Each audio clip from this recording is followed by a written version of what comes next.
Welcome to our new season, Innate, How Science Invented the Myth of Race. This is Episode 5, Return, Rebury, Repatriate. Before we start, a content warning for our listeners. This episode contains details about violence and the mishandling of human remains.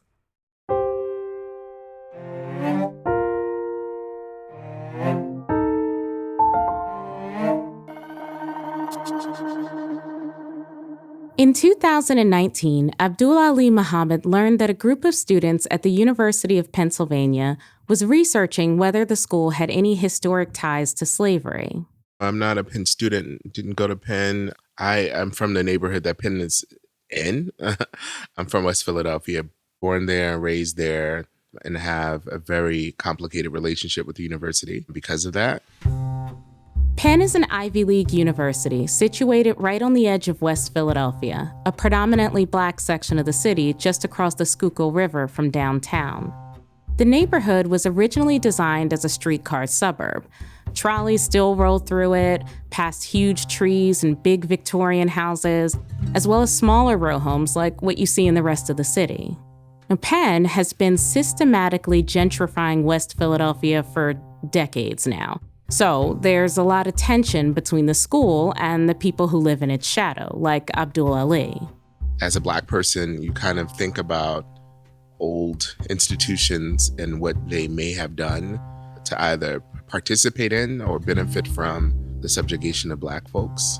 Abdul-Aliy, who identifies as non-binary, is a community organizer, poet, and journalist. For the past few years, they've been at the center of a controversy about the ethics of keeping human remains at the Penn Museum of Archaeology and Anthropology. It all started in April 2019 when they saw an ad on Facebook for a symposium about Penn's complicity in the transatlantic slave trade. I don't know exactly how I came upon the ad, but it was obvious that it wasn't meant for me. That it wasn't intended for me to participate. The symposium was technically open to the public, but Abdul-Aliy was the only person there who wasn't academic or sort of academic adjacent. There were scholars from Penn and other universities. In fact, the list of presenters reads like a who's who of this podcast season.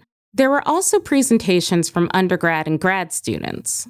One of the highlights was a presentation of new research done by a PhD student in the Anthropology department. So my name is Paul Wolfe Mitchell. My research focuses on the history of anthropology, of anatomy, of human remains, particularly in the museum context, and the history of race and scientific racism. At that symposium, Paul Wolfe Mitchell shared research about the Morton cranial collection, skulls collected by Samuel Morton, a 19th century physician who taught at Penn's medical school in the 1830s and 40s. He was also a naturalist and is now recognized as the founder of American physical anthropology. He helped lay the foundation for Penn's anthropology department and the Penn Museum of Archaeology and Anthropology. During his presentation, Paul spoke specifically about how some of the Morton skulls had belonged to people who were enslaved. He remembers how this information hit Abdul-Aliy Muhammad, who he saw in the audience. Abdul-Aliy Muhammad was present and had learned for then at the first time that there were the remains of enslaved people that were at that point on display in a classroom at the Penn Museum, and that Morton had actively collected the remains of enslaved people, and that Morton had promulgated these white supremacist, scientific, racist ideas. So when I learned that was, I think, the most shocking part of the history I learned. It was all very troubling and problematic. But I think the knowledge that the crania of enslaved people were physically on display, and that students could interact with the crania, could, be in the space with them, and that you could visibly see the crania from a window if you were walking by. So learning that made me want to act. The skulls were being treated like scientific objects, relics from a distant past, but for Abdul-Aliy, they were captive ancestors who had never consented to being there. Sitting in the audience at this academic event, Abdul-Aliy felt like they were having a different reaction to the skulls than everyone else. because I was angry. You shouldn't be angry in an academic space. You should be level-headed, calm, and kind of understand that this is how things are done. And I had none of those reactions. I had the opposite reaction, which is like, why? What are you doing about it? Who's organizing around this? Nobody's organizing around this. It didn't seem like people felt that they should take action. And so I didn't understand this kind of separation between like knowledge and action, But it was mostly kind of like, oh no, yeah, this is disturbing. I don't know why they're on display. This is kind of how it's done. This is how it's always been done. Abdul-Aliy decided then that they would do two things: start a petition and pitch an article to the Philadelphia Inquirer, both calling on Penn to return the skulls. And Paul went back to working on his PhD. And how I saw my role with regard to the remains was to make this information available, but to make it available such that the information was in the light. That's all. Abdul-Aliy and Paul were about to embark on similar journeys, exposing the violent stories behind these skulls, and it would create an unlikely partnership of sorts: the Ivory Tower academic and the West Philly activist, the insider and the outsider. Here's nerdy me, dusty in an archive. Here's Abdul-Aliy, fighting the fight in the newspapers. Both Paul and Abdul-Aliy were about to start asking a lot of questions that would expose fault lines museums have only recently begun grappling with on a large scale. We all know, right, that the whole purpose of a museum is that it's somewhere that's really handy to go if it's raining or you need the bathroom. And also, if your kids are like on school holidays and you need somewhere to take them. That's the main function of museums in our society today. But back in the day, museums performed a very, very different function. This is Subhadra Das. She's a historian, researcher, and storyteller who looks at the relationship between science and society. The little trilogy that I like to talk about is that science was a tool of empire, museums were a tool of empire, therefore it stands to reason that science museums are a tool of empire. Even though they weren't using this word, what Abdul-Aliy was calling for when they talked about returning the skulls was something called decolonization. Decolonization is not a metaphor. Decolonization is a process. And the part of that that really feeds into museums, in my interpretation, is this process of acknowledgement. So telling the whole story, acknowledging what has happened, acknowledging the context of things and where ideas come from in ways that perpetuate social injustice. But then there's also a doing aspect of this as well, which is to do with repatriation. The people need to go back to their families. The things, however we conceive of as things, need to go back to where they came from. So to me, to decolonize the museum is we deconstruct both of those things at the same time. Today, there are efforts to decolonize museums around the world. Now, this episode is about how the process has played out at one museum, when a group of people demanded the repatriation of the Morton Skull collection, and how, in the process of doing so, they discovered that claiming ownership over bodies of marginalized people is not just a relic of the past. It continues to this day. Chapter 1: Strategic Depersonalization. Before we go any further, let's deal with a couple of essential questions. Where did Morton get all of these skulls, and what was he doing with them? To answer the first question, we have to go back to the 19th century. Let me set the scene a little bit. It's the anatomical era of American medicine. Medical practice was growing, professionalizing, and physicians were dealing with corpses all the time, and many felt entitled to do what they wanted with them. They presumed a certain power and a right over the bodies of the dead. We need to have bodies to train surgeons, to train physicians. And insofar as that's true, then somebody's body has to be on the slab. And there are some people, Morton says this explicitly, some people who are nothing but a burden on society during their lives. And society has, in Morton's words, a just and imperative claim on their bodies after death. In other words, physicians like Morton thought some people didn't count, and their bodies were fair game. Whether it was to teach medical students how to do surgery, to advance basic research, or simply to satisfy a physician's curiosity. Now, technically speaking, the only legal cadavers came from executed criminals, but those alone couldn't satisfy the demands of all of Philadelphia's medical students and doctors. So, they illegally procured other bodies, as in they stole them, or, well, paid other people to steal them, mostly from almshouses and potter's fields. Medical schools in the city actually created secret agreements about the distribution of cadavers. Why secret? So that it didn't upset public sentiment. Grave robbing occurs at night. It's not done during the day. A key element was what Paul calls strategic depersonalization, intentionally concealing the identities of some victims. He'll give names for people who were, again, presumed to be criminal. But other ones were intentionally withheld. These anatomists were often, in a very calculated way, withholding information about the remains that they had so that identification by kin was not possible, or so that the violence inherent in the processes of building these collections was not clear.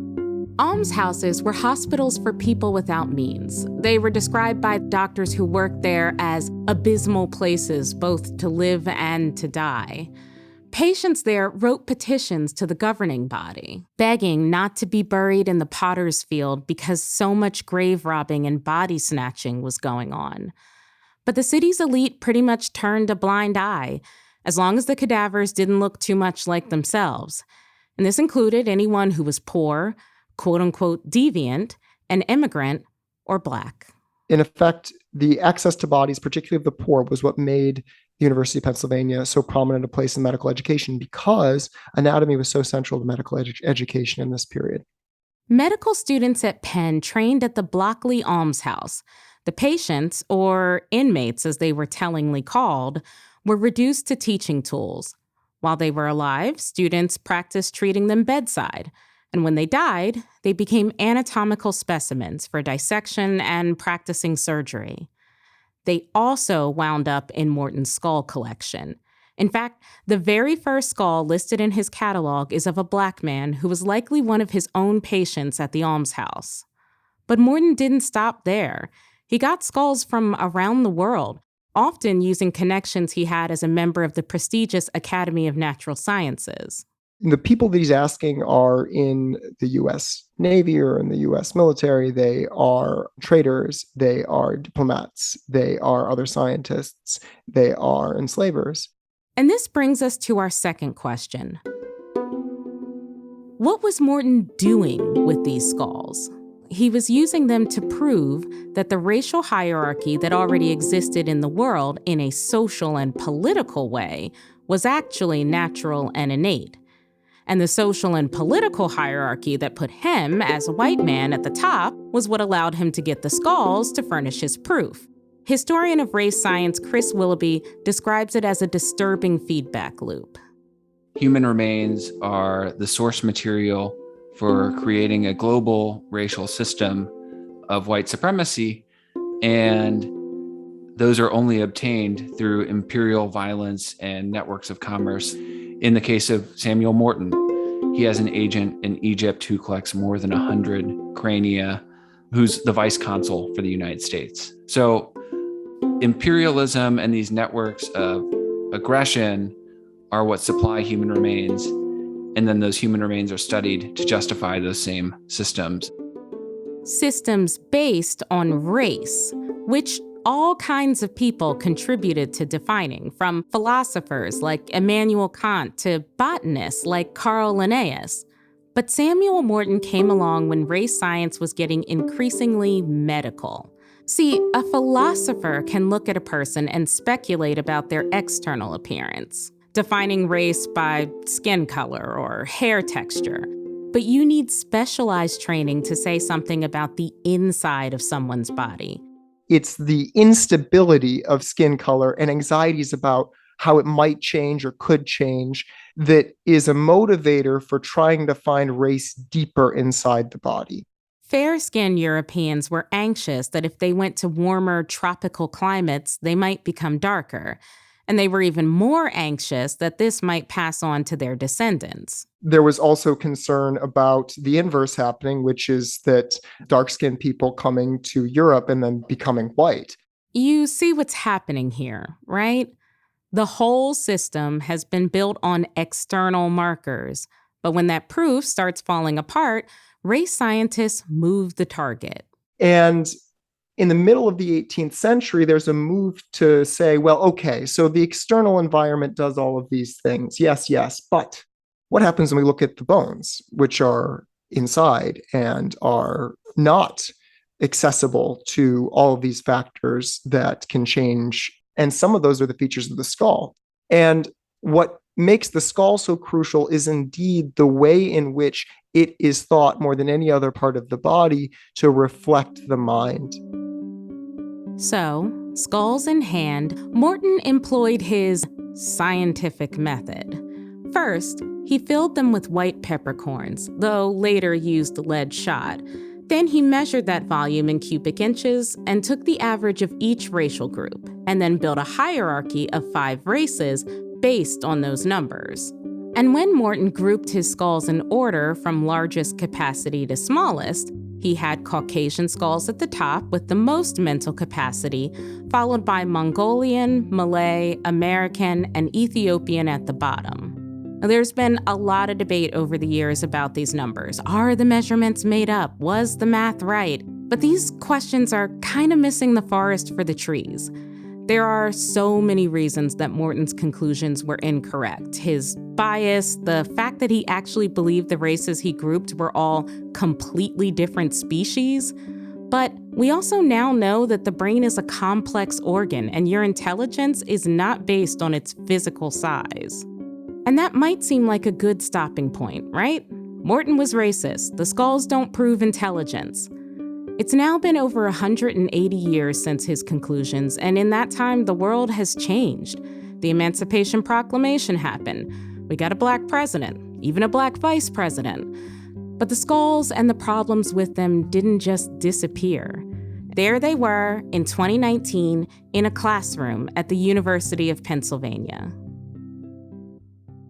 Chapter 2: Black Ancestors Matter. There are about 1,300 skulls in the Morton cranial collection. Many of them are labeled directly on their foreheads, like this one, skull number 968, Negro, born in Africa. And there are others labeled idiot and lunatic.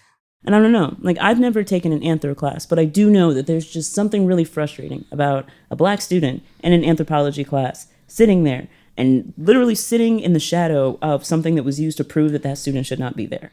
In 2016, Van Jessica Gladney was an undergraduate at Penn.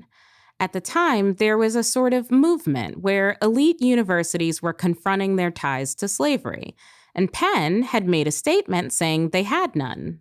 This is around the time when Brown and Georgetown and all these schools are saying, here's where our connections lie and such, and Penn came forward and said that we are on the right side of history. Now, I was actually a sophomore or a junior when this information came forward, and I remember saying something to a professor because we were having a conversation about Princeton and they were changing building names, and I said, oh, well, thank God, Penn doesn't have anything to think about in that regard. And she said, all right, time out. No.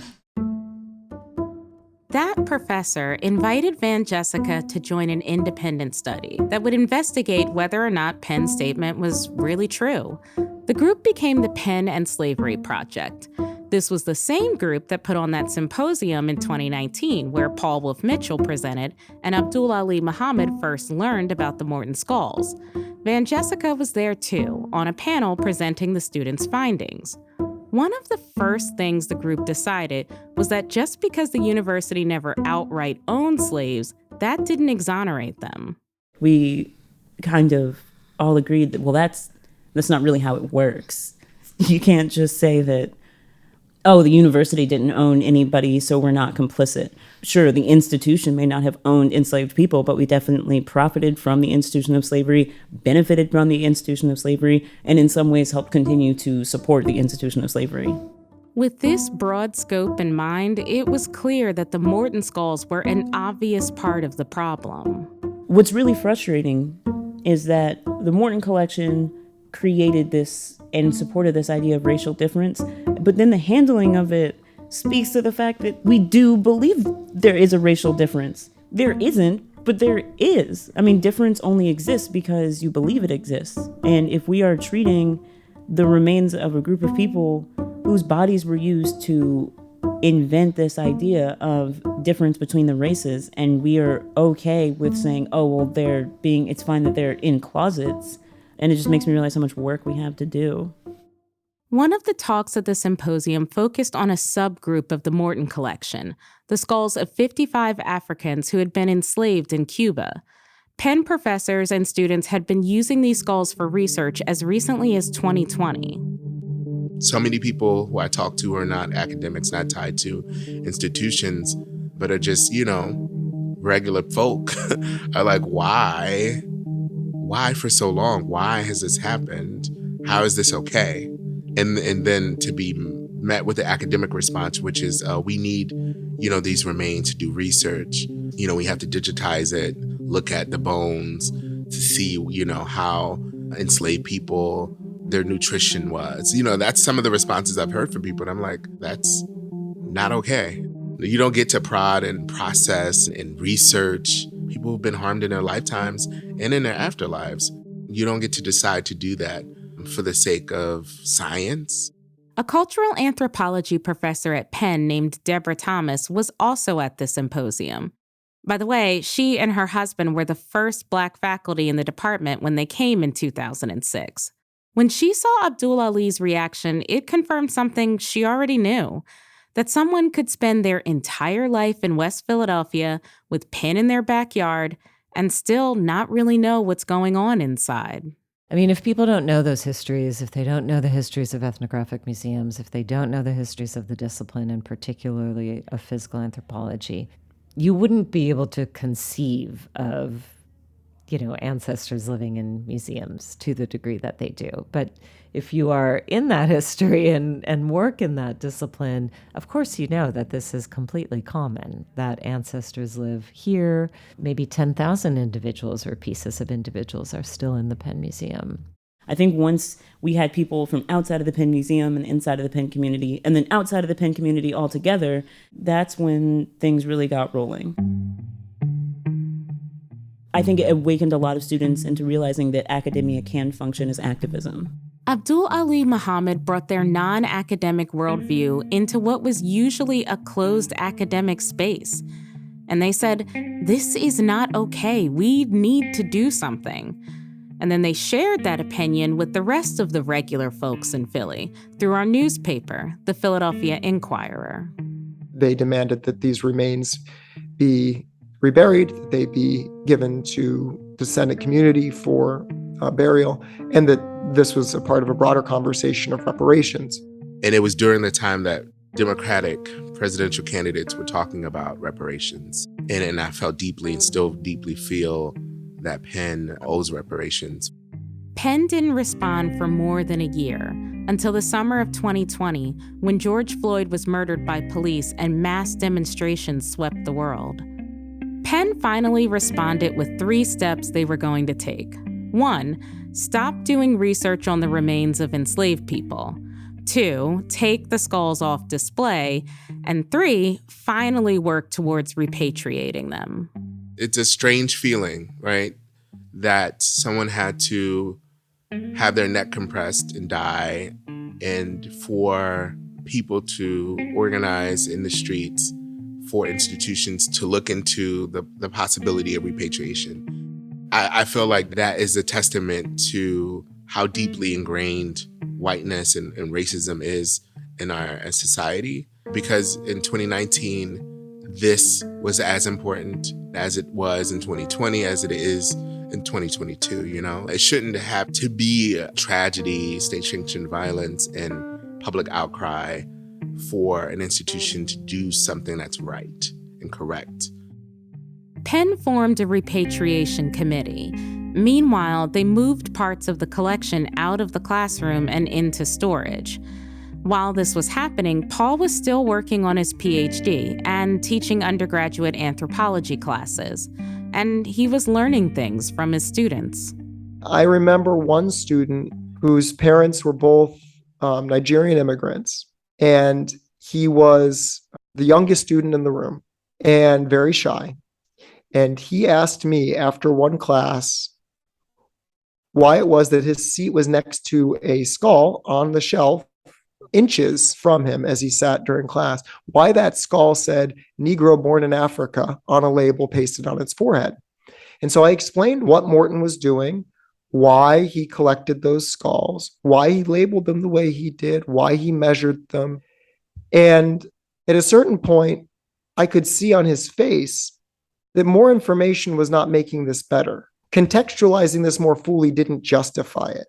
And I think experiences like that were important in helping me recognize that the kind of way in which I was trained to view human remains as scientific objects was highly limited. At this point, Paul was more familiar with the Morton collection than maybe anyone else in the world, and he was starting to realize the responsibility that came with that knowledge. And something struck him. Up until this point, the repatriation conversation had really just focused on that subgroup of about 50 skulls, the Africans who had been enslaved in Cuba. And Penn's action steps were all very specific about the skulls of enslaved people. But what about the other skulls? Paul had been researching another subgroup that belonged to 14 Black Philadelphians, likely Morton's patients at the almshouse.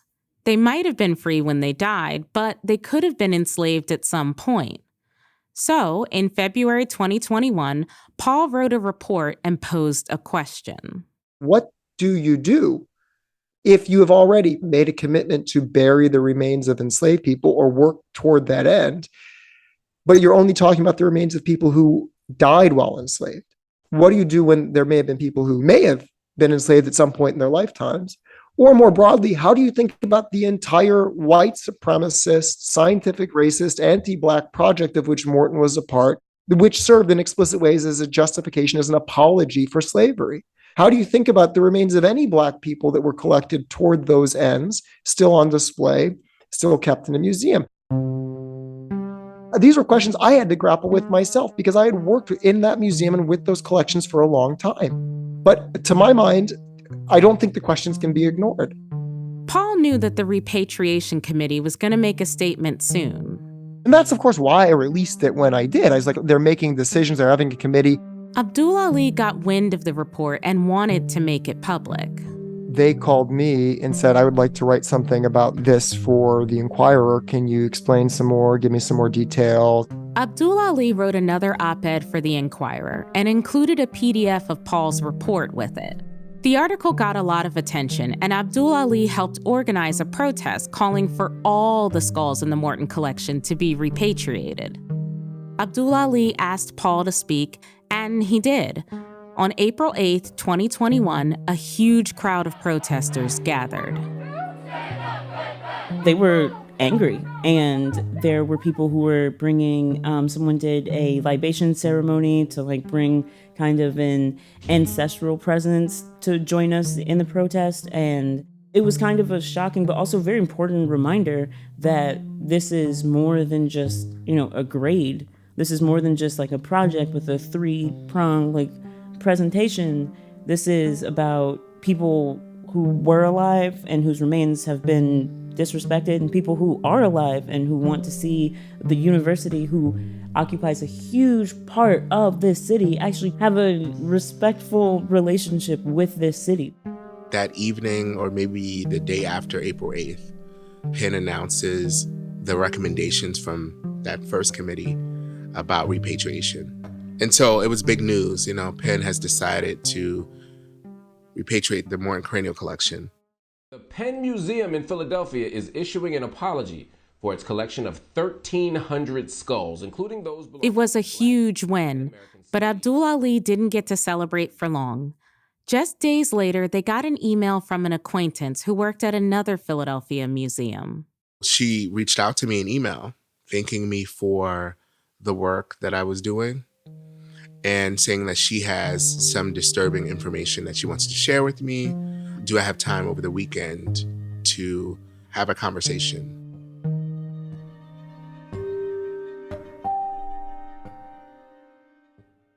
Chapter 3: The Move Remains. She told me that she had gotten information from people at Penn Museum that they were in possession of contemporary remains of Black children who were murdered in the Move bombing.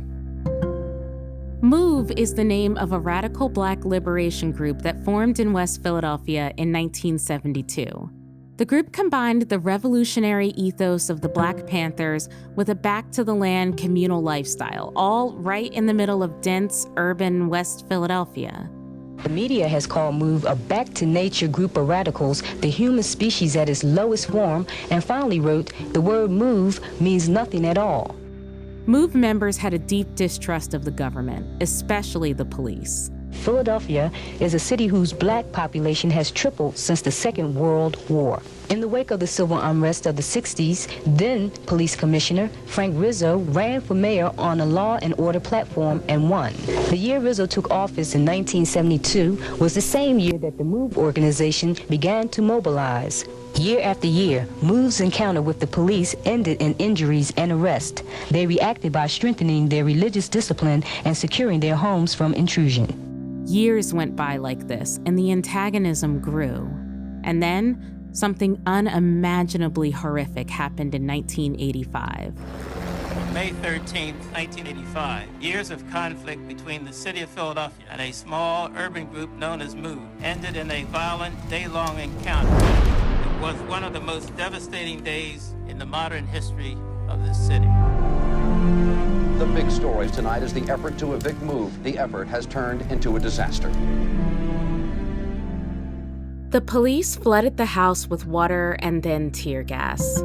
They blasted it with automatic weapons and, in the end, dropped a bomb on it from a helicopter. They killed 11 people, 6 adults and 5 children. During that phone call, Abdul-Aliy learned that the remains of 2 of these children were believed to have been in a lab at the Penn Museum for decades. Their names were Katricia Dotson and Delisha Orr. When they were killed in 1985, they were 14 and 11. How did their remains end up inside of a museum? Multiple reports commissioned by Penn and the city have tried to answer this question since this all came to light in 2021. We spoke with Keir Bradford Gray, a lawyer hired by the city to investigate where the medical examiner's office went wrong. And it all started with how difficult it was to identify the victims. This was going to be a really hard task from the very beginning based on the response, the initial response. The medical examiner's office didn't go to the scene immediately, like they were supposed to, and the scene itself wasn't treated appropriately or with respect. But also allowing the scene to be desecrated in such a manner that you could not identify whose body parts came, from who, or it would be much more difficult, was, I would think, red flag number one. After looking at it, I would have had grave concerns about the medical examiner's office in 1985 really having the ability to do the necessary and proper work so that the identifications as well as the manner and cause of death could be trusted and credible throughout history. Robert Siegel was the pathologist in charge of the case, and he needed help identifying the victims. So right away, he called in an anthropology professor at Penn named Alan Mann, who brought along his graduate student, Janet Monge. Dr. Mann and Dr. Siegel, I think, had a good working relationship. Both Janet Monge and Alan Mann were stuck on the bones of a victim that had been assigned the label B1. They claimed that they couldn't match the age to anyone who had been living in the house. Meanwhile, a special commission had formed to investigate the MOVE bombing itself, and they wanted rapid answers. And the medical examiner's office wasn't equipped to give rapid answers for a tragedy of this magnitude and highly visible, not only in Philadelphia, but across the country. And they wanted people to kind of solidify and, give us an identification so that there was some closure and we could move forward.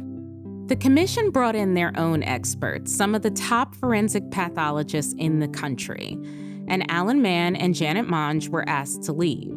They were involved in the very beginning for a few days, and then when the team came in, they kind of kicked everyone out. I think that left a bad taste in a few people's mouths. Mr. Wise, would you swear in the witnesses, please? The team testified before the Philadelphia Special Investigation Commission. State your first names and spell your last name, please. Ali Z. Hameli, Hameli. The new team concluded that the bones of victim B1 belonged to Katricia Dotson, known to her Move family as Katricia Africa, who they called Tree or Tree. Body B1 only had about half of the thigh and the thigh bone, and half of the pelvic region. That was all that was available. These are the 3 lines showing this particular bone gradually coming together and fusing. Those lines still were not completely fused, and that was one of the basic information that determined that was a young girl, 13 to 15 years of age. It is my opinion that most probably the remains are those of Katricia. All of the children's next of kin were notified and given their remains, or so they thought. It's clear now that Katricia's family never got all of her remains, and no one knows for sure if they even got any of them, because the MEO pathologist, Robert Siegel, gave at least some of those B1 bones back to Alan Mann, even though he signed her death certificate and officially stated that B1 was in fact Katricia Dotson. Dr. Siegel even wrote a letter to the commission saying, I can't say I totally agree, but it would be absolutely unreasonable, I think that was the exact words, for me not to agree with the expert medical panel that was brought in. But clearly when he gave the remains back to Alan Mann, he had changed his mind. And we still don't really know what was motivating him. Robert Siegel has refused to talk to anyone. I mean, he was like the witness of the century, right? We wanted to interview him so bad. He was there, and he's the one that started the chain of events. And we wanted to understand why. And he could have cleared up so many ambiguous questions, but he absolutely refused to be a part of it. He said to me quite bluntly, I have no interest in talking about something that happened so long ago. Don't call me again. Click. And that's the last we've been able to even hear his voice. But Keir has her own theory about what happened. This became, to me, a battle of ego versus a search for the truth. Because if it were for the truth, we wouldn't have 35 years go by with still no answers and still no real developments on identifications, if that's what they were claiming that they had these for. Alan Mann left Penn in 2001.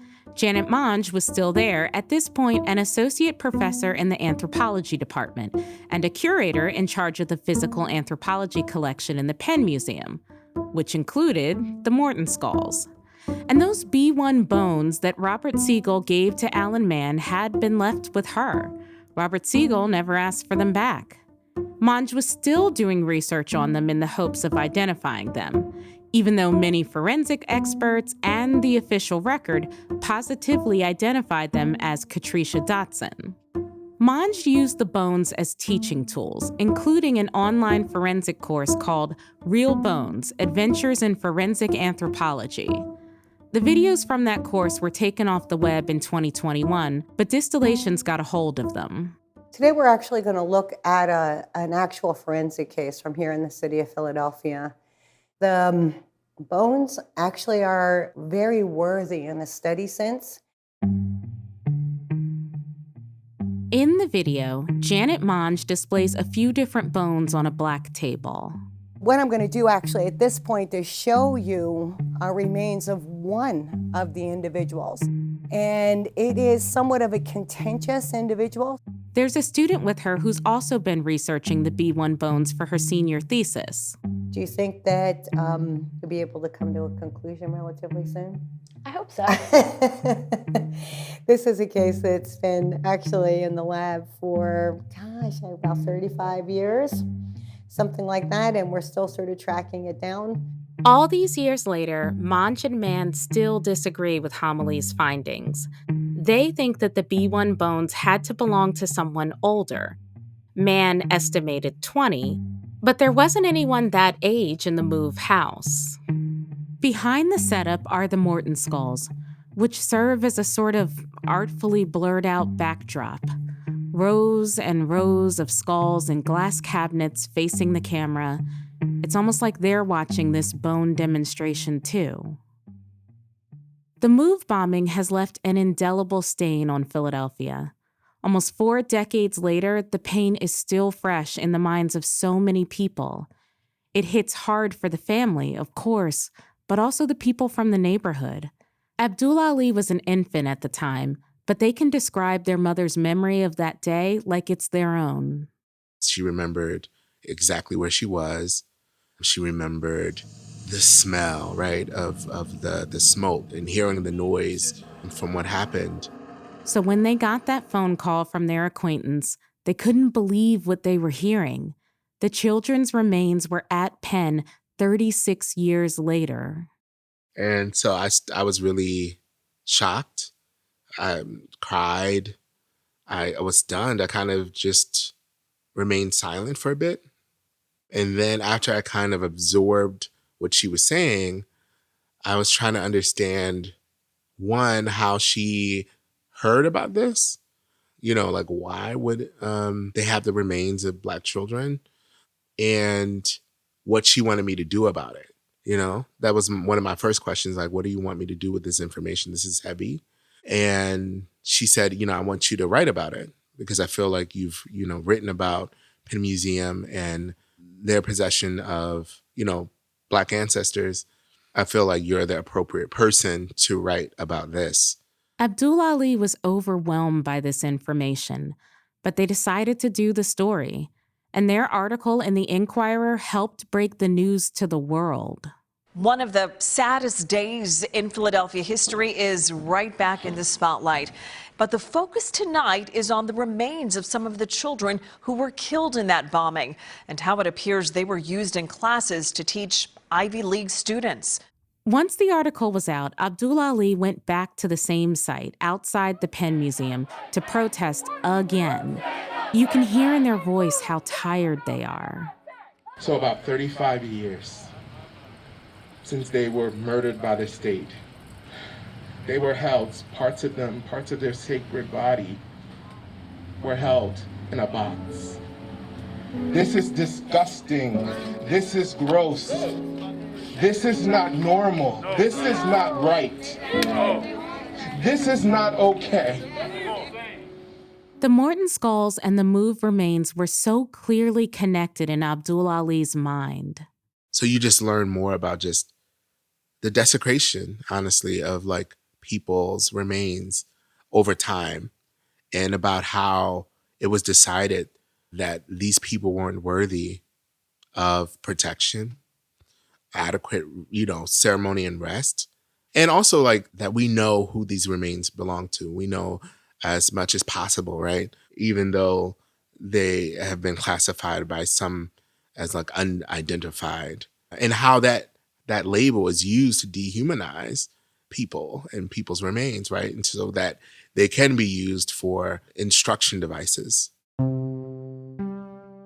Some tragedy happens to people who don't have a lot of power and their remains end up at an Ivy League institution. That's the norm, sadly, not the exception. You know, I think what's nice is happening with the case of the Move bombing remains is that physical anthropologists, physicians are being subjected to the opinions of normal people who are rightfully outraged by what has been an everyday practice in those fields for hundreds of years. This was a heavy, heavy thing. And I was particularly upset with people like Paul, who I had just collaborated with around an action at the museum, right? About the Morton Cranial Collection. Abdul-Aliy called me and said, I have to ask you something. Do you know? And I said, yeah. And they were upset. They were upset that I knew. I hadn't said anything. And I told them, yeah, I know about this. And I kind of asked, like, did you not think that that was important information to share with me? And, you know, kind of heard various reasons why he couldn't or didn't want to share that information with me at the time. But yeah, it was definitely devastating news. And again, the same kind of response that I had previous to that, which is why? I mean, to me, it was just not a category. These were not categories I was associating in my mind at the time. Paul had actually known about the move remains since 2015, when he found them in the anthropology lab. I was, as I often did, I was working in the physical anthropology section, and I was tidying up the lab, and these remains were in a box in a cabinet. I opened up this box, and I saw a small occipital bone, and then I saw a few other bones, and I remember seeing hip and femur, but I only looked for a few seconds. But I asked Dr. Monge then, well, what is this? And I was holding the box in my hands, looking at it open, and I just tilted it toward her. And she told me that those are move remains. I should put them right back where they came from. At the time, I didn't ask more questions, which is something I regret.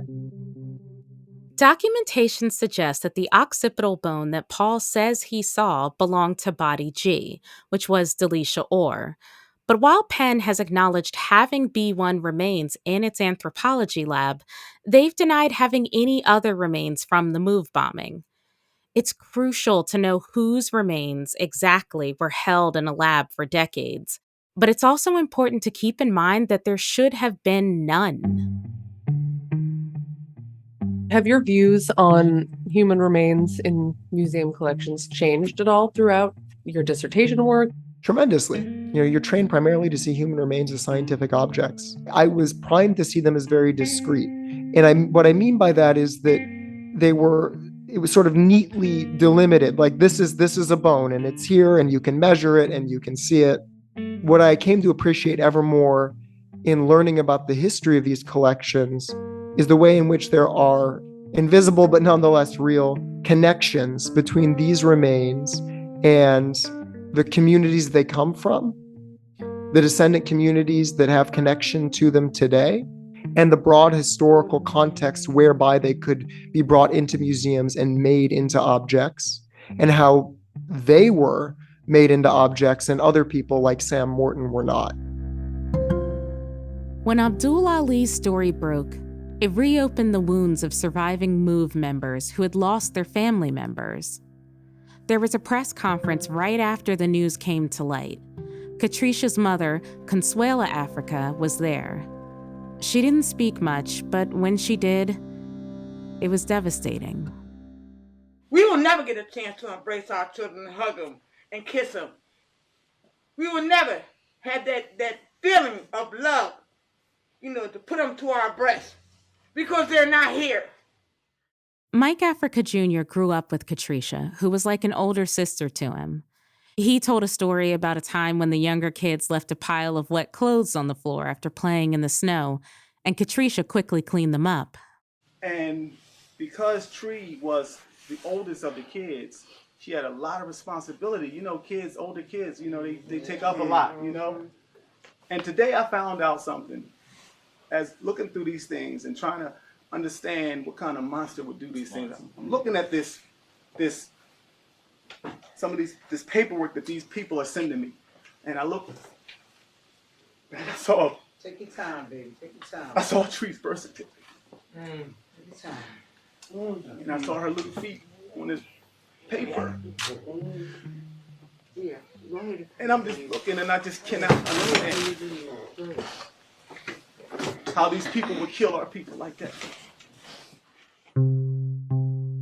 Penn finally returned Katricia's remains to her family. Her mother, Consuela Africa, passed away just a couple of months after that press conference. Family members scattered both hers and Katricia's ashes underneath a tree at Bartram's Garden, a beautiful historic garden in southwest Philadelphia. And in August 2022, Katricia's brother, Lionel Dotson, was finally reunited with his sister's remains from the medical examiner's office. Because after the remains at Penn came to light, the medical examiner's office announced that they also still had some remains that they had never returned to the family. At this point, Lionel Dotson was the next of kin. It was an emotional reunion. You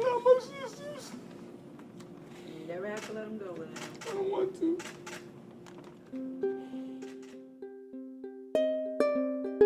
Ultimately, I come back to the importance of this story being known by descendants of Black folks. And the move remains, the story around the move remains how important it is for Black Philadelphians to know, because I feel like you can't really reckon with something, really confront something unless you name it and know it, even if it's hard, that you kind of have to like understand the weight of it to really do something about it. And that's what I hoped that op-ed would do, and it has done, in all the uncomfortable ways that we're sitting with that information and organizing around making a difference about how institutions treat us and treat our people. Chapter 4: The Aftermath. In April 2021, when news of the move remains broke and shocked the country, the Penn Museum had a brand new director. He started a week before the news hit. And he immediately issued an apology and called for an independent investigation of what happened. The university called Janet Monge's actions insensitive, and her teaching duties were stripped. Paul and Abdul-Aliy made up. They still keep in touch today. And people started having very real conversations about the impact of museums having human remains. Here's Subhadra Das again. If there are human skulls in a museum collection, that is directly because race science was a thing, and because museum curators and craniometricians and biometricians took skulls to measure them. That is what they were doing in order to come up with theories to do with the way the human race works in ways that were inherently racist. And if all you're getting when you walk into, for example, a natural history museum is here is the natural world and here is the animals and these are the things, this is where these animals live and these are the things they eat, and you don't get this specimen was shot by a colonial officer in Central Africa, if you don't get the answer to the question, how did these things end up here, you're only getting a part of the story. In 2022, Abdul-Aliy was asked to join a community advisory group to figure out what to do with the Morton skulls.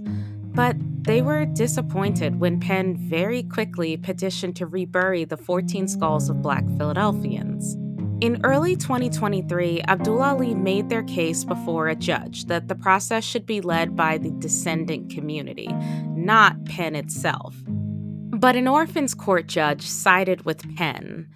At the release of this podcast, Penn was on track to bury what had become a collection of 20 skulls of Black Philadelphians. Meanwhile, Penn's report recommended forming a commission, led by Black anthropologists, including Deborah Thomas, to come up with standards for ethically handling human remains in anthropology departments and ethnographic museums across the country. For me, museums should really be about the living. And for ethnographic museums to be about the living and to be about the well-being and joy of contemporary communities, they would need to get out of the body business.